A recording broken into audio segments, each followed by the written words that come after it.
Hollywood, California, Monday, June 21st.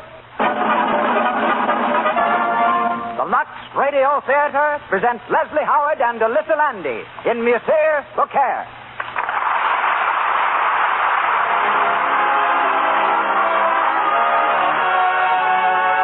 Lux presents Hollywood. This program tonight is your program, since your purchases of Lux toilet soap make the Lux Radio Theater possible. We are happy to bring you Monsieur Beaucaire and its celebrated performers, Leslie Howard, Elissa Landi, Pedro De Cordoba, and Dennis Green. Also, our guests, Ray Jones, ace portrait photographer of Universal Studios, and Evelyn Keyes, latest discovery of our producer, Cecil B. DeMille. Our conductor, Louis Silvers. On behalf of our stars, our guests, and sponsors, welcome to the Lux Radio Theater.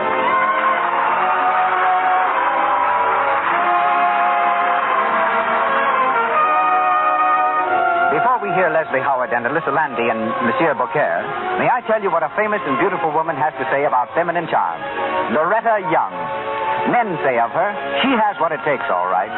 Women try to be like her, the biggest compliment of all. Here's what she says. No girl who isn't dainty can hope to be attractive to men. I'll tell you what I've discovered. My own complexion soap, Lux Toilet Soap, is the perfect bath soap. The active lather leaves skin smooth and really fresh, fragrant with a delicate perfume that clings. There couldn't be an easier, more delightful way to protect daintiness. Now, there's a tip we're sure thousands of women are going to follow. You couldn't buy a finer soap than Lux Toilet Soap if you paid $1 a cake. Yet, because so many of you buy it, its price is modest enough for the most careful budget. And now, our producer. Ladies and gentlemen, Mr. Cecil B. DeMille.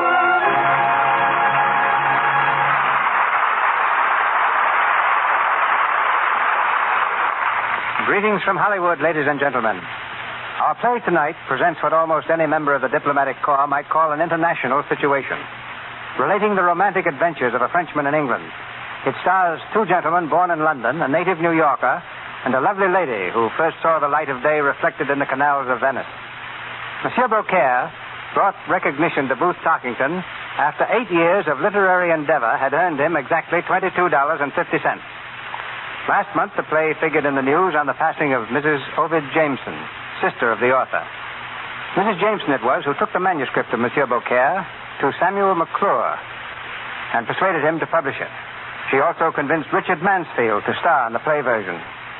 Bringing new honors to the title role made famous by Mansfield is Leslie Howard, who, when the World War broke out, left his job as a bank clerk in London to join the British Army. Theatrical entertainments behind the lines gave him the urge to act. He scored with American audiences in a series of play hits on Broadway, climaxed with Berkeley Square, Animal Kingdom, and Petrified Forest. On the screen, he's duplicated his record of success and is currently starring in Warner Brothers' production, It's Love I'm After. Writer, singer, pianist, linguist, Elissa Landi of Metro-Goldwyn-Mayer Studios is among our most versatile performers. Born in Italy of noble blood, she draws upon her background of nobility for her characterization tonight of Lady Mary. Our native New Yorker is Pedro De Cordoba, who makes his third appearance on our stage as Major Molyneux, while Dennis Green, the English actor, recently seen with Mr. Howard in Hamlet, plays Lord Winterset. Now in Hollywood, the sun of this first day of summer drops behind the hills of Santa Monica into the cooling waters of the Pacific. And with its fading light, fade the lights of our theater. Curtain time is here, and our stars make their entrance as the Lux Radio Theater presents Leslie Howard and Elissa Landi in Monsieur Beaucaire with Pedro De Cordoba and Dennis Green.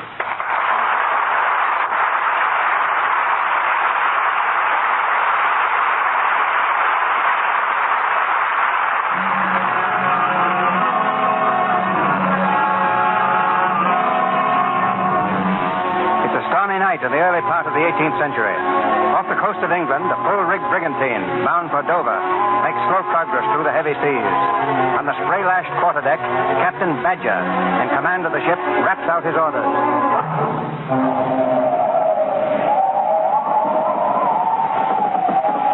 All the royals and top gallants! Aye, aye, sir.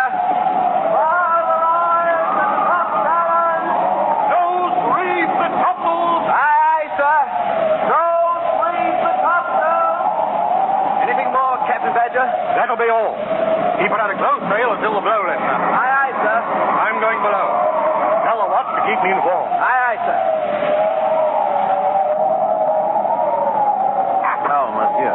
Devil's take you. What do you mean by voting round corners like that? You near threw me off my feet. 1,000 pardons, monsieur. Who are you, and what are you doing on this deck? I was merely taking a breath of air, but I find it rather damp. Come over here in the light. I've never seen you on deck before. No, monsieur. I've been keeping rather close to my cabin. You're a lackey, aren't you? A servant would be more correct, monsieur. Well, get below where you belong. Who is your master? He shall hear of your impudence at once. Monsieur, there's some misunderstanding. There certainly is. This impudent scoundrel near knocked me off my feet. Is he your lackey? Why, he is my hairdresser. Hairdresser? Then you should know better than to let him come on this deck. Your name, sir? Monsieur, you do not know... Your name, sir? Most unfortunate, monsieur, as I do not want my presence aboard to be known. But since you make it imperative, I am the Marquis de Mirepoix. The Marquis de Mirepoix? Ambassador from France? I trust you will let this remain a secret between us, as I am on a special mission to England. Captain, Badger, sir. Captain Badger, and, I humbly beg your pardon, Excellency. I had no idea that you were on board. If I had... That is more than enough, Captain Badger. Yes, Your Excellency. Good evening to you, sir. You have made quite an impression on the captain, Monsieur le Marquis. Your Highness, please. Not here. I'm your hairdresser, not your Highness. Don't forget that. You better go back to the cabin. I tell you, Your Highness, by the time our Captain Badger lands, it will be known all through England that I am traveling incognito. But is that so terrible? But they know that I am your friend. No. They know you are a friend of the Duke d'Orléans. But I am not the Duke d'Orléans here. He is securely locked in his cell in Vincennes. Let him stay there, my friend. No one in England will know of my escape. François. Your Highness. Some wine, please. Yes, Your Highness. However, my dear Marquis, I cannot travel further with you. We must part at the end of this crossing.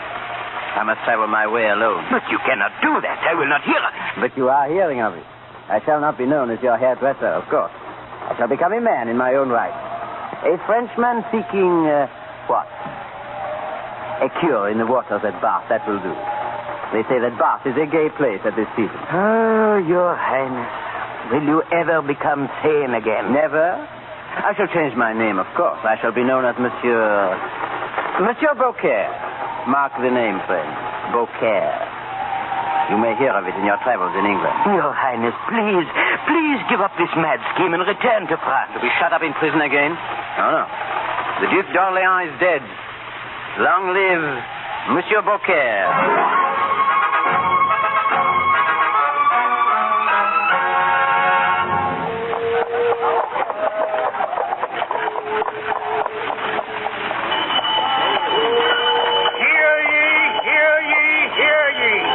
Citizens of Bath, word has come from France that the Duke of Orleans has been imprisoned by the King's order.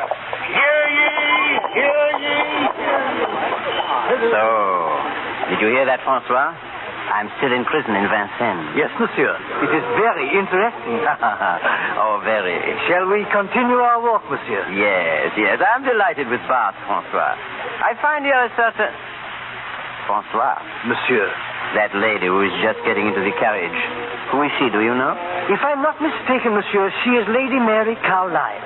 And if the boy who polishes your boots at the lodging house is not mistaken, she is followed here in Bath by a crowd of suitors. Oh, she is beautiful. Beautiful. Look, she dropped something. Wait here, Francois. Yes, monsieur. You may drive on, Thomas. Be careful. Very good, my lady. Mademoiselle, wait, please. One moment, Thomas. Mademoiselle. What is it, please? You dropped something, mademoiselle. I did? Yeah, a rose. It fell from your bouquet. Oh, thank you, monsieur. It's nothing, mademoiselle. I'd willingly pick them up one by one if you would drop them that way. You're very kind. Drive on, Thomas. No, wait. You wouldn't consider it, I suppose. Consider what? Dropping them one by one. Hardly. The bon ashes, Thomas. Yes, my lady. Bon ashes. Monsieur. Huh? Oh, yes, Francois. I neglected to tell you, the Duke of Winterset is Lady Mary's most favored admirer. He is very influential in Bath. and not a man to have as an antagonist. Francois, you are not only a splendid valet, you are a diplomat as well. Tell me, Francois, what is Beaucaire? Oh, very fashionable, Your Highness. One goes there to drink the healing waters and to meet one's friends. There's said to be gambling also, if one is interested. Oh, I am very interested. But in more than the gambling.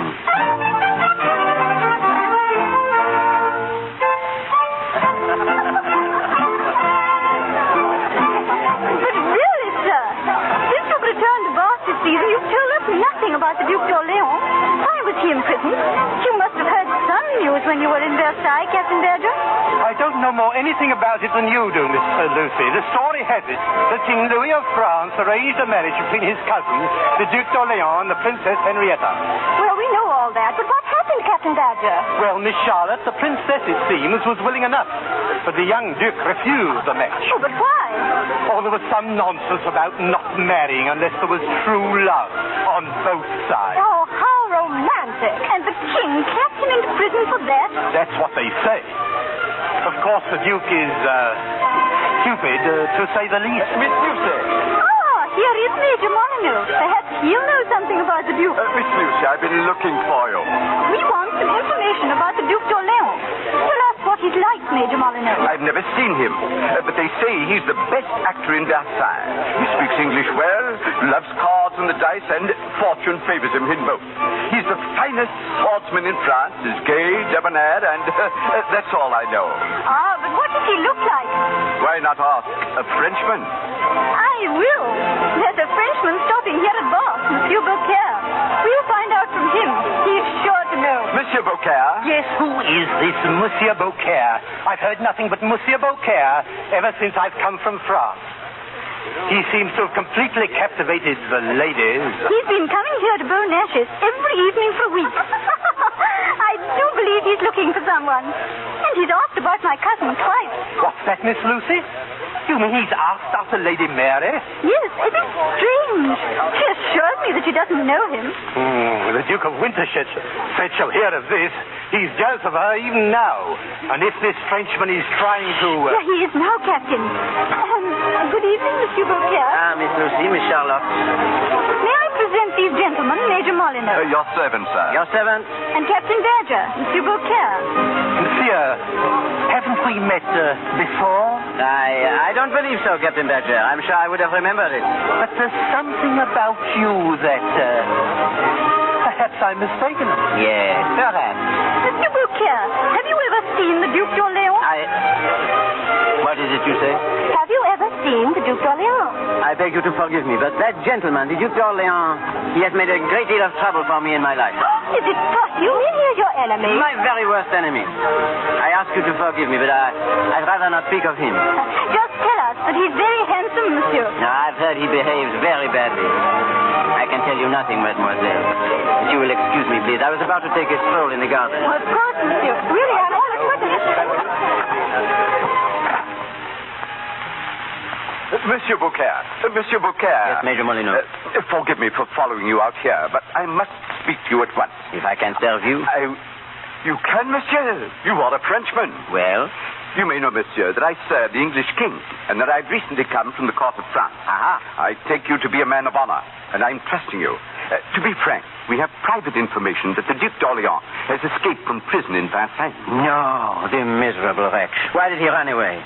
I've heard the food is excellent in that prison. The French ambassador happens to be a good friend of the Duke, and the young man persuaded him to take him to England in his suite. I believe as a hairdresser. Oh, the Duc d'Orléans, a hairdresser? Not really. How many people know this?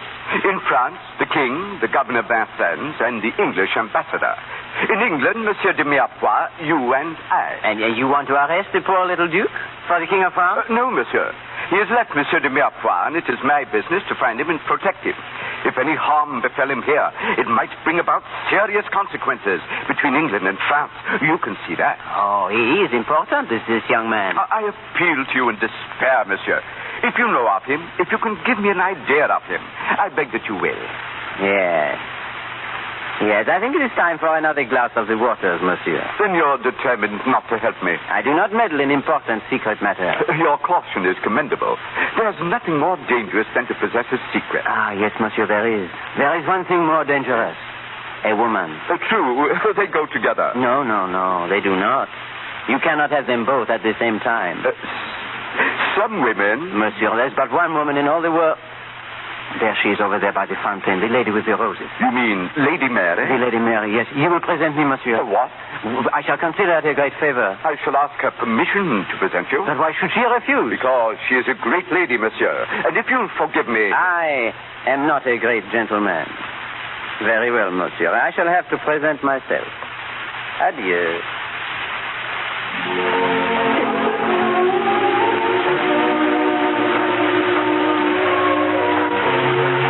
Lady Mary. I'm afraid we've not met, monsieur. But we have. Have you forgotten the rose?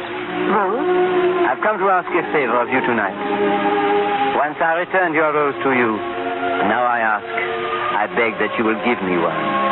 One that has not just fallen from your hand unnoticed. I'm sorry, monsieur, but... Mademoiselle, may I tell you something? Something just as it is in my heart. Is there room for anything there with all the pictures it must carry? Pictures? Of all the ladies of the French court. We've never been introduced, Monsieur Beaucaire. But I have heard something of you. There was in my heart till this night the picture of one woman. I've carried it with me for years. Now it is no longer a picture, but a reality. You. Monsieur. You laugh at my prayers, mademoiselle. But better the laughter of a goddess than the smile of a mere woman. Possibly you prefer the laughter of a goddess to what, mademoiselle? To a mere rose from the hand of a woman. I'm your captive, Lady Mary. If I give it to you, it will mean nothing. To you, nothing. To me... Well, give it to me and tell the King of England to send all his great army to get it back again. And what then? Then I'll run away. But the King's army, it will not get the flower. Monsieur Beaucaire, if I give you a rose... You shall take for an answering gift all a man's soul. Monsieur, I'm afraid I must imitate you. You shall represent the armies of the English king, and I shall run away. Mademoiselle. Lady Mary. Good evening, Winterset. I've been looking for you. This is Monsieur Beaucaire.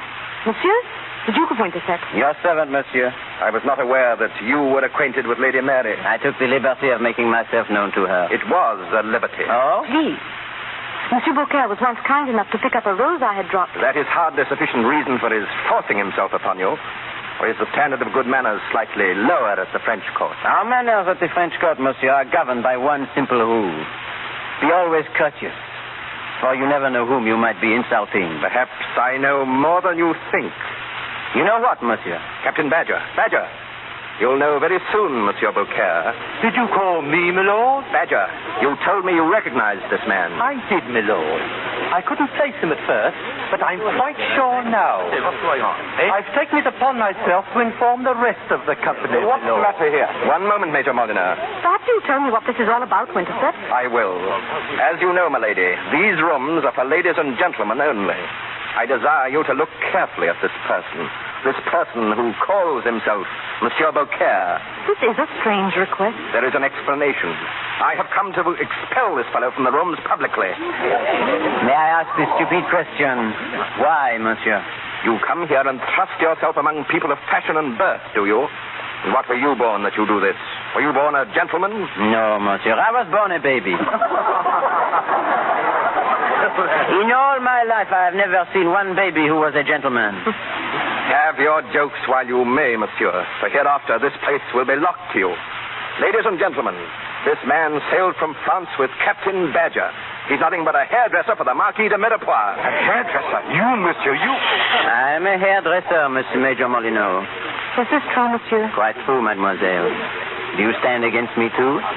There is little else I can do. Excuse me, please. Of course. Now, get out. And if you ever show your face here again, you'll be thrown into jail and lashed by a fellow groom. Why not make the degradation perfect and say lashed by you, my dear Duke? You will leave Bath before night, you hear? No, I shall not leave Bath. But if one must be a gentleman to gamble in these rooms, then I shall bow to your higher birth. But all gentlemen are welcome to my apartment. where I will be pleased to engage them with the dice or the cards. And always fair, monsieur, night or day for any stake. For a shilling, 1,000 pounds, or 10,000, with the cards or the dice. Or, if the Duke of Winterset prefers, with the small sword. Good evening, gentlemen.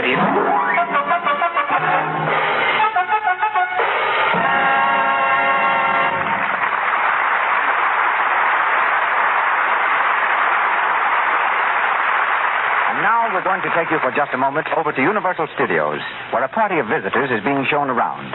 They've walked down real streets lined with stores and tenements, with chateaus and brownstone houses. They've gasped at a big moored ferry boat that turns out, when you walk a little farther, to be only half a ferry boat standing on dry land. Water and wave effects to be artificially produced when the need arises. Now our visitors are in one of the huge studio buildings. The official guide is speaking. And this is the star's dressing room. At present, being used by Diana Durbin. Oh, it's thrilling to actually see this room. Look at the dressing table. Lights all around it. What a test for complexion. Well, James, everybody knows that movie stars have to be especially careful of their complexion. And here's the Lux toilet soap she uses. Big as life. Movie stars have learned through long experience that Lux toilet soap is an ideal protection against the choked pores that cause cosmetic skin. If you're bothered by tiny blemishes, dullness, enlarged pores, better begin today to follow this simple rule. Before you put on fresh makeup, always before you go to bed, use Lux toilet soap. When you begin to use this soap, you'll say to yourself, I understand now why 9 out of 10 screen stars use it. Back now to Mr. DeMille. We continue the story of Monsieur Beaucaire, starring Leslie Howard and Elissa Landi. 2 weeks have passed since Beaucaire was exposed as a hairdresser before the Society of Bath. But still he's not given up hope of winning Lady Mary's attentions. He's remained at the watering place, where he's opened a gaming house. It's morning, and in the reception room, we find Beaucaire with Major Molyneux, who has just entered. Your Highness.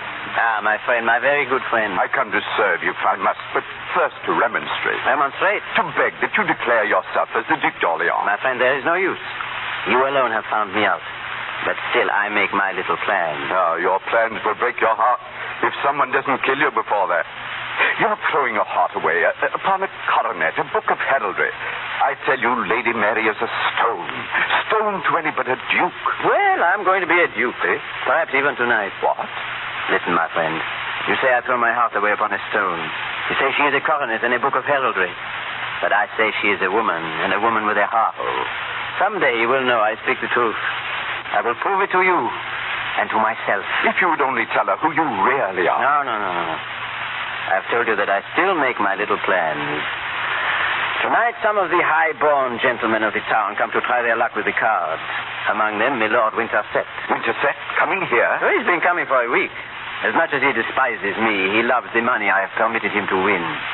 Tonight he comes again. To cheat, as usual. Cheat? He always cheats. But this time I plan to catch him at it. He'll be very angry, my friend, but so will I. There will be words. Perhaps even a fight. Oh, no. Oh, yes, a fight. Oh, Your Highness, you must... My friend, listen. In all my years, they have never allowed me to have a fight. Think of that. Not one little fight. Of course, I don't wish to hurt anybody, and I haven't any bad feeling, but I don't think all the money I paid out for fencing lessons should be thrown away. Look, my friend, is it so terrible of me to want just one little fight? But, Your Highness, what has this to do with your plan? You said... Yes, we shall come to that. The Duke of Winterset and I shall play in the private room upstairs, alone, of course. You will wait in the anteroom until you hear me cough. Like this. Then you will send François to interrupt the game. But why, Your Highness? You will see, my friend. Tonight you help me to catch Milord the Duke cheating at cards. Well, you win again, Milord Winterset. Almost £500. Shuffle the cards. You talk as though £500 were a fortune. It's hardly worth the trouble of sneaking to this dirty thieves' den. Then why do you come, Milord? Why do any of us come here? Certainly not for the joy of being in your company, Beaucaire. Oh, no, not for that. You would like to be rid of my company, but you would also like to win my money. You have won much, monsieur. But tonight, I think we play for something else. What are you talking about? For a little red rose, monsieur. What? Will Monsieur be seated? Come in.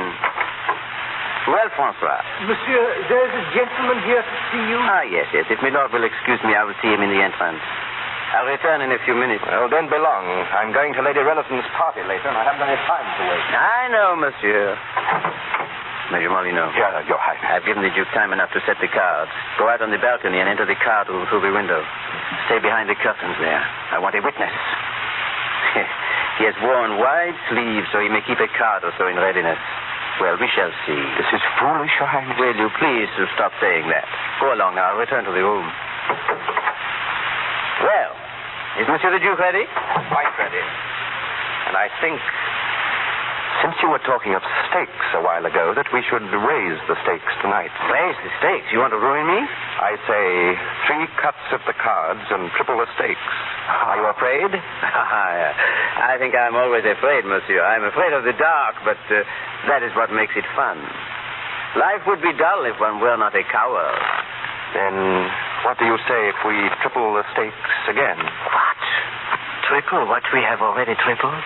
You said that was the fun of life. You go back on your word? No, Monsieur. Then draw a card. Of course. Very bad. Well, what is it? The 10. Your draw, Monsieur. What did I do with my snuff box? The ace. The ace, by gad, I drew the ace. That's fortunate, Monsieur, except that you drew it from your sleeve instead of the deck. What? May I see the other cards you have concealed there? What are you talking? Take your hands off me. Here they are. Thank you, Monsieur. Why, you dirty... Only the king and the other ace. I fear you lack ambition, Monsieur. I'm very disappointed in you. Everyone will be. Why, you dream that anyone in Bath would take your word against mine? Major. Your word is not important now, Your Grace. Major Molyneux. Well, Beaucaire, what's your price? This is my price, Monsieur. You are going to take me to the Lady Rellison's tonight. You're going to present me there and introduce me to the Lady Mary. Why, you impudent... Nobody will question Monsieur's guest, so we will go together. And to other balls later. I won't do it. Monsieur, you must do it. They won't accept you there. You forget that the Lady Mary knows who you are. A hairdresser. A barber. The barber's throat shall be cut with his own razor. I must choose some new disguise and rank, so no one shall know me. Shall I be a marquis with goatee, vicomte with whiskers at the side? No. Out of deference to Monsieur, I, too, will be a duke. Say, the Duke de Chateaubriand. I shall assassinate my mustache, and with my hair done à la mode, even you will not know me, milord. And do you fancy... I fancy, Monsieur, that I shall meet my dream. Well, what is your answer? Well, there's nothing for me to do but accept your terms. That is too good of you. Major, have I your word that this will be carried no farther? You have my word. Very well. You shall go to the ball with me tonight. But let me warn you, I shall not be saddled with you any longer. All I require... Mille pardons. All I beg of Monsieur is one night's introduction. After that, I shall not need Monsieur. But you may need a steady hand and sword, barber. My friend. Perhaps I shall have my fight after all. My one little fight.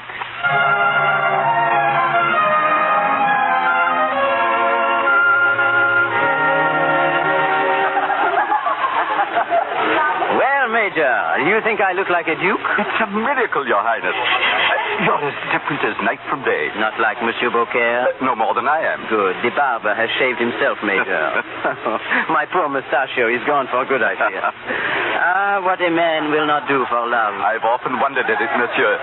Has His Grace introduced you to the Lady Mary? No, not yet. He delays as long as possible, I think. But she's here. I've seen her. He has little taste for the job, I warrant. I'm impatient for the delay, and yet thankful, too. Think, my friend, what if she should recognize me? Have no fear of that. I'd hardly know you myself. Those clothes, your hair, there's a whole new bearing about you. I don't wonder they call you the best actor in Paris, Monsieur. Oh, my friend, you give me strength. Aha! The Duke of Winterset. Well, barber. I've been waiting, Monsieur. I've just been reassured by the Major. And I'm prepared now to meet the lady. She isn't here. Your eyes grow weak, Monsieur. She sits over there by the door. I promised you an introduction, no more. I cannot well be satisfied with less. Shall we go? Your pardon, Monsieur. Certainly, Monsieur. Well, come along, barber. My only hope is that you'll know you for what you are.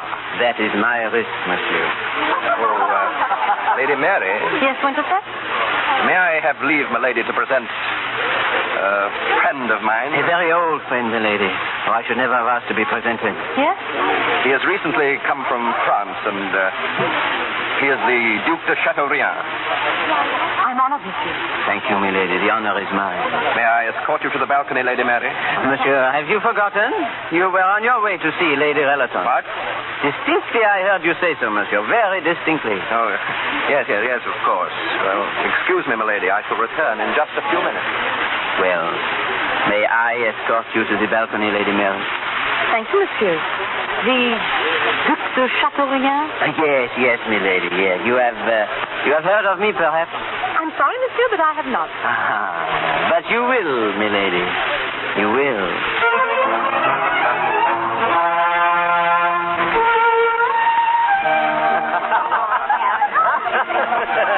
There he is. That is Duc de Chateaubriand.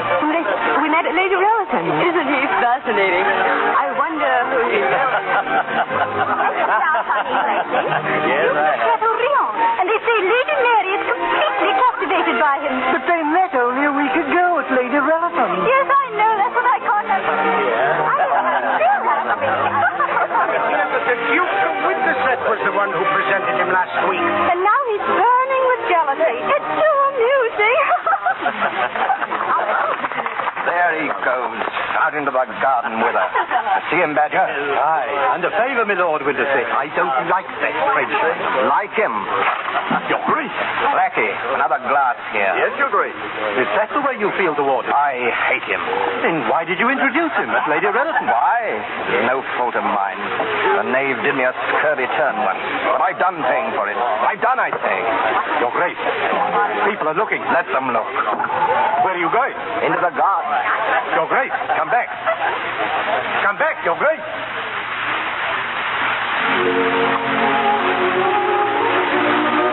Shall we sit here, Lady Mary?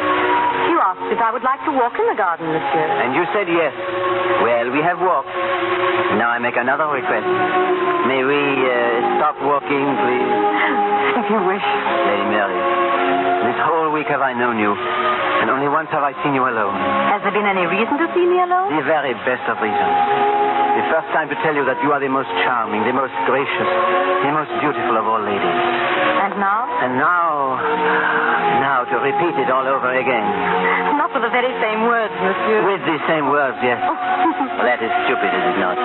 But men cannot all be poets, nor all poets tutor. And even if I were the best of bards, my tongue would still trip and my rhymes sound out of key when I try to speak of you, milady. Your tongue does not trip, monsieur.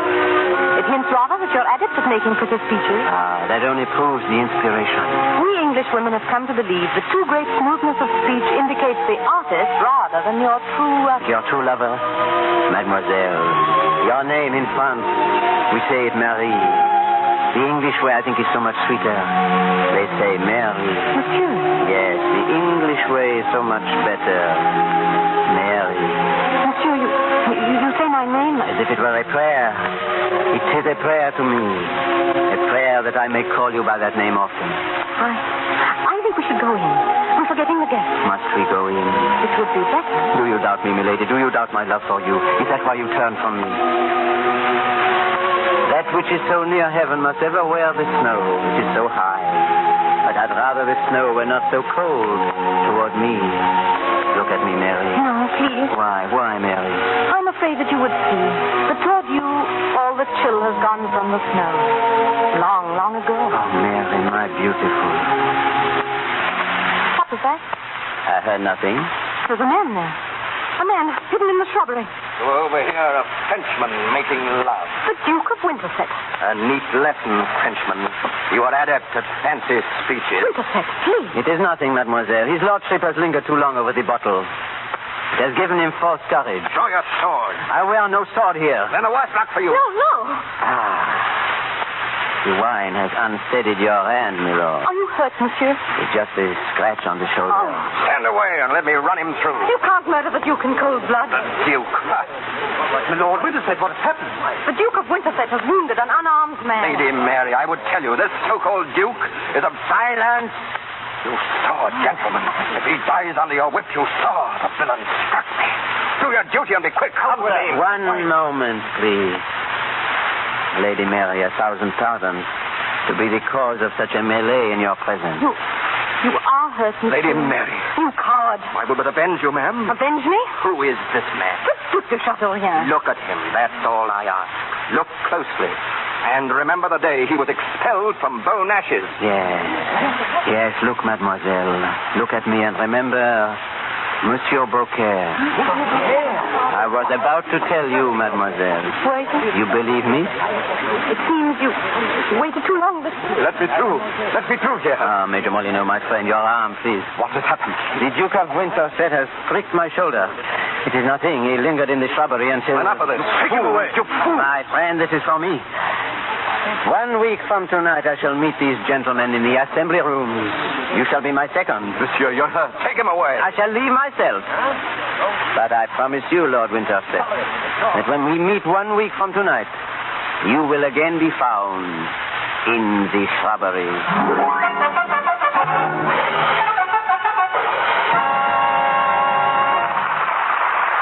pause for station identification. This is the Columbia Broadcasting System.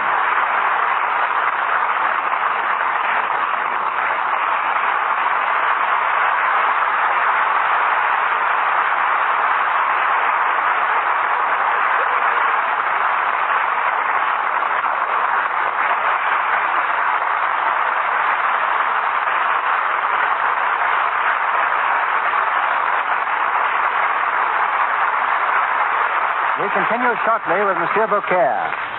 A few weeks ago, a member of my staff brought a young girl to my office who had recently come to Hollywood from her home in Georgia. Her name is Evelyn Keyes. Like thousands before her, she came without knowing anyone in the films, without any experience as an actress, but I thought I saw in her the essentials of a sensational new star. Though she's never faced a picture camera, she'll have an important part in my next film, The Buccaneer. And she's the first actress in more than 10 years whom I've placed under personal contract. In 25 years, I've made 3 mistakes in choosing star material. She may be my fourth. I can't predict. I can only guide her. Her success from now on rests with her and with picture audiences. For the present, let's hear from Miss Keyes. I'm just beginning to realize the tremendous opportunity you're giving me, Mr. DeMille. And the more I realize it, the more frightened I become. Frightened of me? You and everyone else in Hollywood. Your name has been magic to me since I was 6 years old. I know that I have a great deal to learn. It's so much, in fact, that I can't understand what made you give me a chance. Maybe you'll tell me now. Well, some of the reasons may amuse you. You impressed me because your voice wasn't squeaky, you dressed simply, acted like a lady, and because I saw in your face a good screen on which to watch the emotions of life pass by. When you gave me that lesson in diction the time I was introduced to you, I thought at first you were just making fun of me. Why? Because I asked you to recite Peter Piper the Pepper Picker? Yes, I guess so. Well, that little piece of literature, Evelyn, is one of the finest tests of diction I know. I can see that now, and I've learned it by heart. Would you like to hear me? I would if you do it well. Peter Piper the Pepper Picker picked a peck of pickled peppers. A peck of pickled peppers did Peter Piper the Pepper Picker pick. If Peter Piper the Pepper Picker picked a peck of pickled peppers, where is the peck of pickled peppers that Peter Piper the Pepper Picker picked? Not bad, Evelyn, not bad. As a beginner, I think the audience would be interested in your daily routine. Well, I live at the Studio Club. That's a residence club for about 100 girls like me who are connected with pictures but don't make much money. A lot of the famous stars helped organize it, and Mrs. DeMille is one of the directors. It's near Paramount, so I can walk to work. Stars like Zazie Pitts and Maureen O'Sullivan used to live there, too. I go to the gymnasium every day, and every other day I study with Oliver Hinsdale at Paramount, learning acting and diction. Mr. Hinsdale is teaching me a wide variety of characterizations. These are excerpts from different plays. Then I act them out for him with 1 or 2 other actors who are also beginners. I still have a Georgia drawl that I'm trying to overcome. Right now, Mr. Hinsdale is teaching me proper vowel sounds. It may sound a little silly, but I have to repeat such lines for him as, "How now, brown cow?" and "Mumbo jumbo, god of the Congo." I'm also learning to recite the Raven. What in Hollywood has impressed you most? The huge studios, the handsome actors, the climate, or what? I'm afraid what's impressed me most of all are the little houses sitting up all over the hills that surround Hollywood. I haven't met any big stars. I've never been to the Trocadero, and I haven't any boyfriends yet. Of course, the biggest thrill I had was getting that contract from you. Next to that, though, is my being here in the Lux Radio Theater on a program that I used to listen to back home when Hollywood was just a dream. But I didn't have to be told how good Lux Toilet Soap is. I've used it ever since I was a little girl. I was delighted to find that it's the official soap at Paramount Studios, too, and to hear that it's preferred by practically every star in pictures. I knew that someday I'd get to Hollywood, and I knew that complexion would mean a lot. So I've given mine the best care in the world, and that's Lux Toilet Soap. Lux complexions do help, Evelyn. But what would you have done if you'd had to keep going from one casting office to another, and never the sign of a job? Well, that was something I just refused to think about, Mr. DeMille. My greatest hope is that I'll justify the confidence you've placed in me, and I've never meant it more than in saying thank you to you now. Good night, Stella.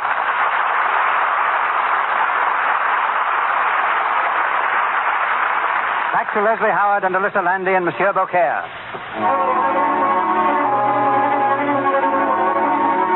It's the night of the promised meeting between Monsieur Beaucaire and the Duke of Winterset. Beaucaire, fully recovered from his wound, is in his room, dressing for the occasion. Francois assists him.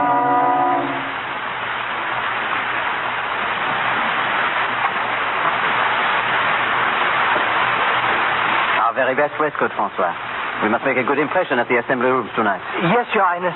I have had it widened at the shoulder. It will be more comfortable over the bandage. Splendid. My arm must be free tonight, Francois. Free for the sword, or to hold me, lady. You are really going to see it through, Your Highness? Oh, I'm looking forward to it. They say the Duke of Winterset is the finest swordsman in the Three Kingdoms. Perhaps, but not in the four. No, you can't dissuade me, Francois. Tonight I have my little fight.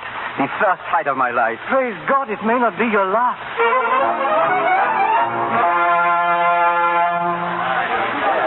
Not a sign of him here. Past 9 o'clock, and Monsieur the Barber doesn't dare to show his face. I've heard that the Marquis de Mirepoix has just arrived in Bath. No doubt Monsieur Beaucaire has resumed his former position to His Excellency and can't get the evening off. Lady Mary has just come in. Your pardon, gentlemen. Lady Mary. My dear Duke. May I have the honor of accompanying you to the assembly room? Please, not yet. There's so many people in there. Are you faint, ma'am? I'm tired, Winterset. Tired of being stared at. Ever since that night, I see them looking at me, watching, laughing. There is one way of stopping their idle tongues, ma'am. And that is? Allow me to announce that you will shortly become the Duchess of Winterset. It will save appearances. Appearances. We waste our souls for appearances. We sell our realities for them. We paint pictures of ourselves, smiling always, and use our heart's blood for the pigments. Ma'am? I'm sorry. I am tired. It may be unbecoming to remind you, but you owe me at least some slight consideration. For saving me from the impostor? Yes. I owe you all that gratitude can give. And I won't shrink from payment of my debt. Then I may announce it? If you wish it. Mary. Your pardon, ma'am? Yes, Major Molyneux. Yes, Major Molyneux. Your cousin, Miss Lucy, asks if she may see you in the West Room at once, please. My cousin Lucy. Is there something wrong? Oh, I think not, ma'am. But she wishes to see you alone. Thank you, Major. Excuse me, sir. Lucy, where are you? May I lock the door, Lady Mary? You? I'd rather no one interrupted us for a while. Major Molyneux said my cousin was here. Yes, a shameful ruse, Lady Mary. But I'm the one responsible for it. I had to see you alone. I had to speak to you. I'm not interested in what you have to say, monsieur. You heard it all a week ago. I said nothing then, mademoiselle. I had not the strength. No shoulder. Yes, I'd been stung by a wasp. It was nothing, but the sky went round and the moon danced on the earth. I didn't wish the wasp to see that he had stung me, so I said only what I had the strength to say. Then you're not an impostor. Mademoiselle, I am. But is that the end of everything? Have you no faith in romance? You talk of romance now? Mademoiselle, if you had known that I was just an impostor, if I had told you that just Monsieur Beaucaire, with the heart of a lackey, was asking for one rose, would you have let me walk by your side there in the moonlight? Mademoiselle, if you had known that this Beaucaire was honest, though of peasant birth, would you... It's intolerable. But live men are just names. You put me on the defensive when it's really you who should be. Aye, mademoiselle. Names, what are they to me? I've lived for them all my life. Names, they are shadows. They are not real. Do you need to tell me that? This week has taught me that names are only toys. Do you suppose I cared for you because you were rich or noble? Mademoiselle. No. Hear me now. I was proud of it. Proud because I thought you an honorable gentleman. And it was to that gentleman that I gave my heart, not to the Duc de Chateaubriand. There in the moonlight, we were so close. Please don't speak of it now. Mademoiselle, one day you dropped a rose. I gave that rose back to you. I am that man to whom you gave your heart. I'm not just names and shadows. I gave you back your rose. Now, are you going to ask me that I give you back your heart? Look at me, Mary. Will you come back to France with me and prove that I am not a mere name, but a man? The man you love? All my life, I've smothered every feeling heaven ever sent me. And at last there comes one emotion that will not be smothered and kept down. I thought I could go on hating you. I might have if you hadn't come to see me here, when they're hunting you now through the park and everywhere. But I have seen you again. I've seen your soul. I don't care what you've done. I love you. You love an impostor. Tell me, Mary, say it. You're not an impostor. I love you. Then I can tell my secret. I am an impostor. No. But... No, you're not. You're you. My love. Oh, curse all intruders. Let me in. Let me in. It's Major Molyneux. Mister, close the door. What is it, my friend? Lock it quickly. They know you are here. Someone saw you. They're coming this way now. We can escape. The side door. There's your carriage there. A carriage that will take us to the boat and then to France. Oh, quickly, please, while there's still time. Mademoiselle, have you reckoned all the costs? I love you. He will go to France with me. To the ends of the earth. Oh, Mary. I can't keep them out much longer. Hurry then, my lady. Through the other door and into the garden. I'll meet you there in 10 minutes. But you... Do as I say quickly. The side door. I'll have the carriage. There, my friend. Didn't I tell you she was pure gold? I can't hold them. What? And miss my appointment with Lord Winterset? Oh, no. You're going to face them? My friend, face them. Now I can face the army of the English king. There he is. But of course. I'm sorry to be late, Captain Badger. Lord Winterset is waiting for you, Monsieur Barber.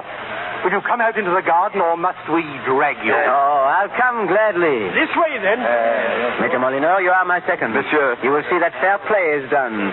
It may be rather trying. Give up this mad scheme. Tell them who you are. Not a word, Major. No dueling, gentlemen. I beg you. Not here. That's to be settled, sir. But not here. There will be a scandal. The French ambassador is on his way. Stand aside.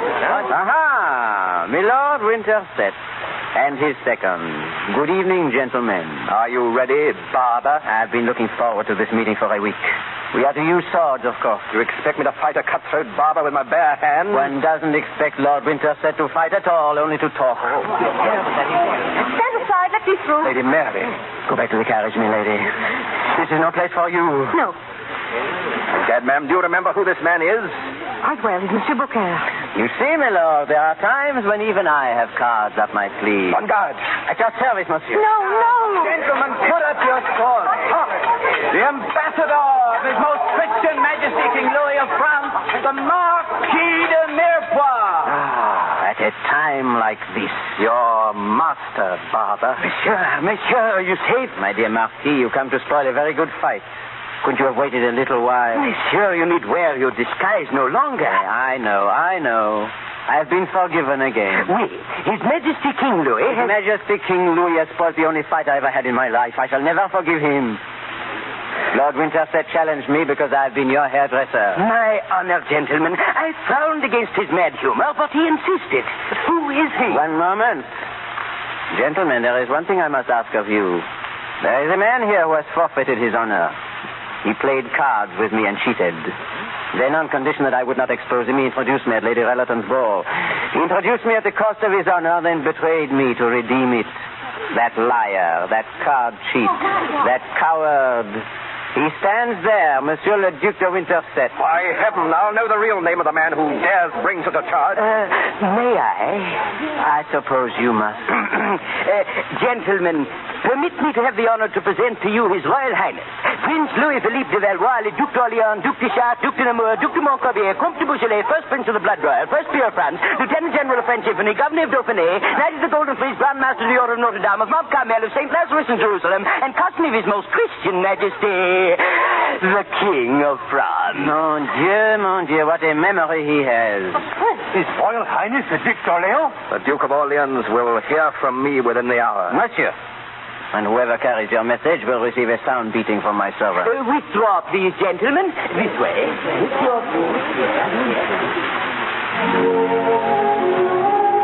Lady Mary. Monseigneur, it's a terrible mistake I've made. Forgive me. Forgive? I? No, mademoiselle, it is you who must do the forgiving. I was an impostor. But if you could love an impostor, could you not love a prince? But you... It's impossible. Look at me, Mary. Your Highness, the ladies of the assembly are asking for a presentation to His Royal Highness, the Duc d'Orléans. The honor is his. But first I must introduce to all these people the lady who is to be his duchess. Duchess? That's only a name, Monseigneur. And I'm done with names. Save one. Monseigneur, present me by that name. The most beautiful in all the world. Mary. My Mary.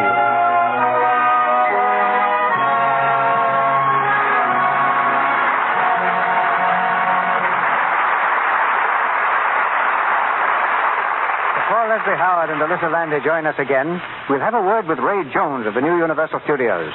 Every motion picture requires three types of photographers.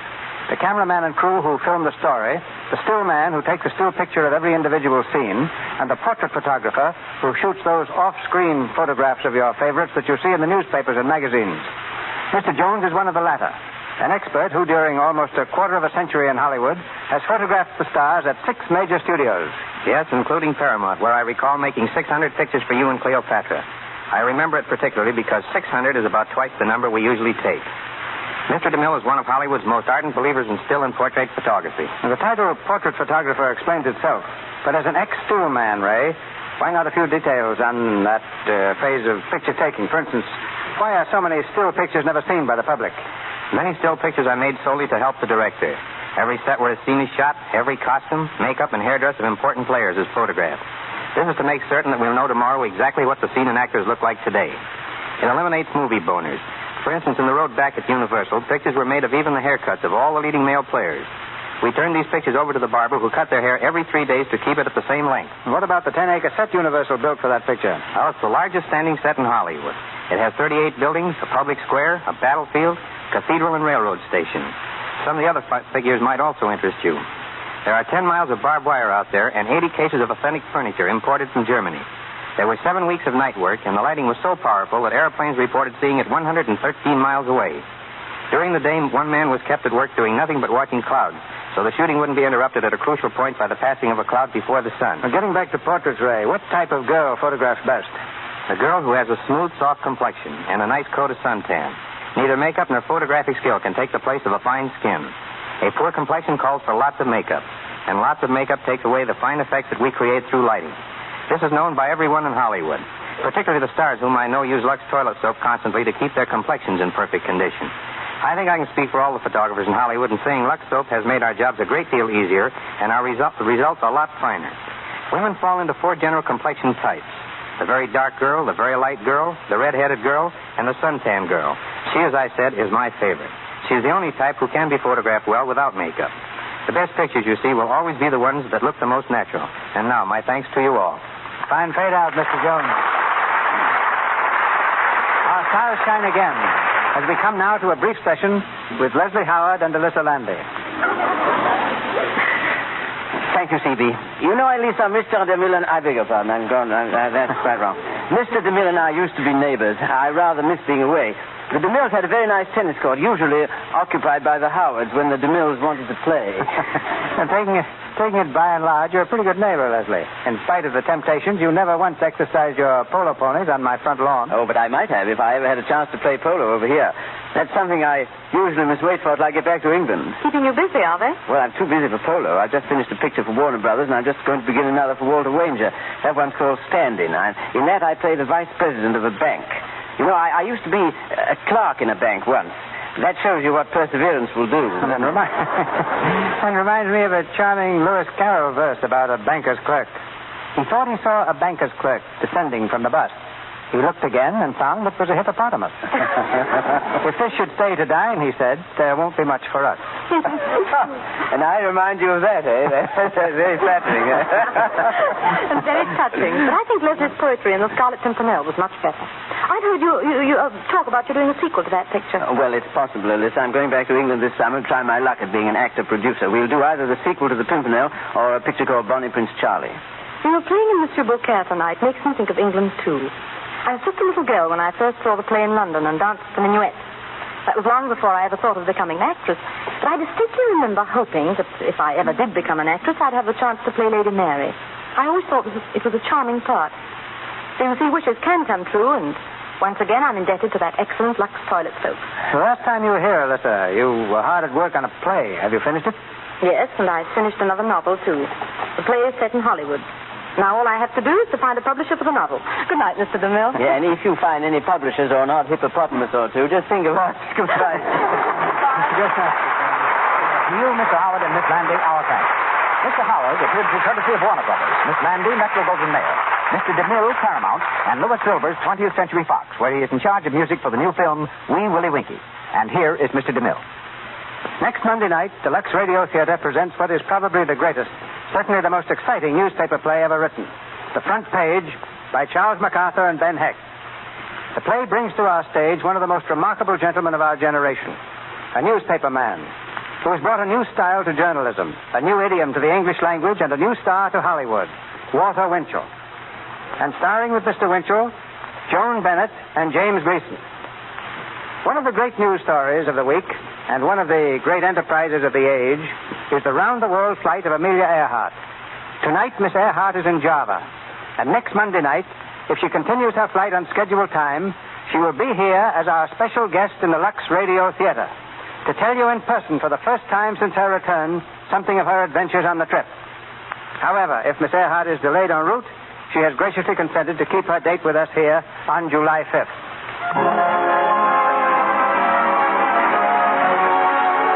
Sponsors, the makers of Lux Toilet Soap, join me in inviting you to be with us again next Monday night when the Lux Radio Theater presents Walter Winchell and Joan Bennett in The Front Page with James Gleason.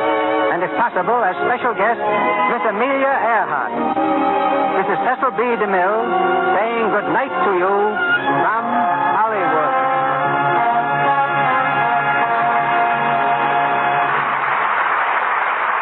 Your announcer has been Melba Ruick. This is the Columbia Broadcasting System.